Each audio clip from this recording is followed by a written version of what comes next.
जब देखती हूँ आपको सोफे पर इस तरीके से लेटकर मोबाइल देखते रहते हो। अगर आपको लेटना ही है तो अपने बेड पर जाकर लेटो। सोफे पर इस तरीके से कौन लेटता है? मम्मी जी बुरा मत मानना, ये जो सोफे हैं ना बहुत महंगे हैं और ये सोफे मेरे मम्मी पापा ने मेरे लिए दिए थे, ना कि आपके इस तरीके से लेटने के लिए। अब उठो, पैर नीचे करो, ढंग से बैठो।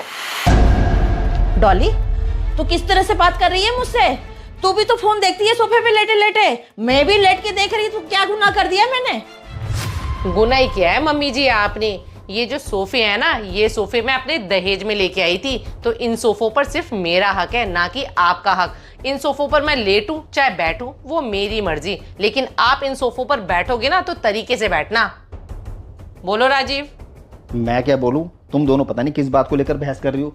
चलो छोड़ो यार। डॉली, मुझे करोल बाग जाना है। गाड़ी की चाबी पता नहीं मैंने कहाँ रख दी है, चाबी नहीं मिल रही है। चाबी मिलेगी कहाँ से? क्योंकि चाबी है इस टाइम मेरे पास। आप करोल बाग जा रहे हो ना, तो आप अपने पर्सनल काम के लिए पब्लिक ट्रांसपोर्ट लिया करो। जब मैं आपके साथ जाया करूंगी ना, तभी गाड़ी निकला करेगी। डॉली, ये कैसी बहकी बहकी बातें कर रही हो कि तुम जाओगी तभी गाड़ी निकलेगी? ये गाड़ी हम सबके यूज के लिए है। लाओ गाड़ी की चाबी दो। कोई नहीं मिलेगी गाड़ी की चाबी। इस गाड़ी पर सिर्फ और सिर्फ मेरा हक है, क्योंकि ये गाड़ी मैं अपने दहेज में लेके आई थी। तो गाड़ी की चाबी लेने की मेरे से दोबारा कोशिश मत करना।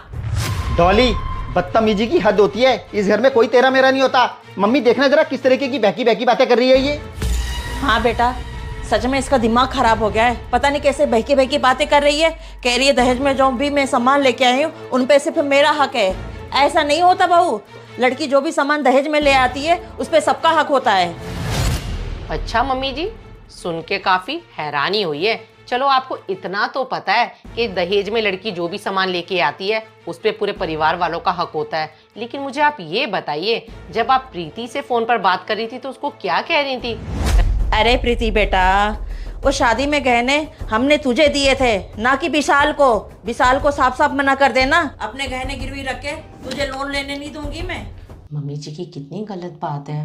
प्रीति को उल्टी पट्टी पढ़ा रही हैं। बेचारे हमारी जीजा जी कितने शरीफ हैं और उनका कितना बुरा वक्त भी चल रहा है। इस टाइम तो प्रीति को जीजा जी का साथ देना चाहिए। हाँ, उसे बोल दियो जो लड़की के माँ बाप लड़की की शादी में देते हैं सारा सामान, उन सब चीजों पे सिर्फ लड़की का हक होता है, ना कि किसी और का।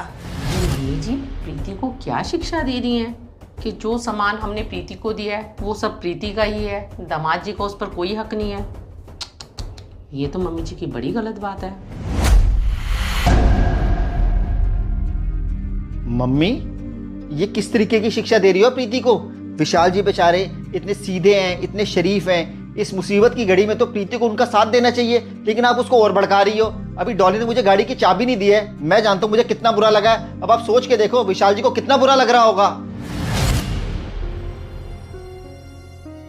मम्मी, अगर किसी इंसान पर बुरा वक्त आता है ना, तो उसे इंसान पर अच्छा वक्त भी आता है। विशाल जी का भी बुरा वक्त चल रहा है, जैसे तैसे निकल जाएगा। लेकिन मुझे पता है विशाल जी को पूरी ज़िंदगी भर इस बात का दुख रहेगा कि उनके बुरे वक्त में उनकी बीवी ने उनका साथ नहीं दिया। मम्मी, इस तरीके से आप उनके रिलेशन ख़राब कर रही हो।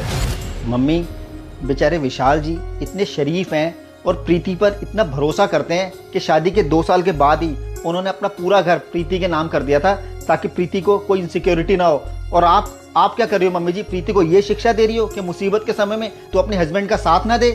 शर्म आनी चाहिए मम्मी आपको अपने आप पर। हाँ मम्मी जी, राजीव बिल्कुल ठीक कह रहे हैं। मैं तो बस इतना जानती हूँ, एक हस्बैंड वाइफ के बीच में कभी भी तेरा मेरा नहीं होना चाहिए।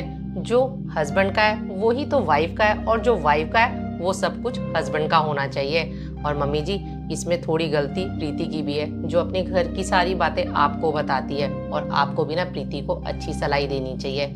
और हाँ मम्मी जी, मैंने तो इस घर में कभी भी तेरा मेरा किया ही नहीं है। ये आज जो भी कुछ मैंने आप लोगों के साथ किया है ना, वो एक छोटा सा नाटक था, ताकि आपको आपकी गलती का एहसास हो पाए। थैंक यू बहू, मुझे मेरी भाषा में समझाने के लिए।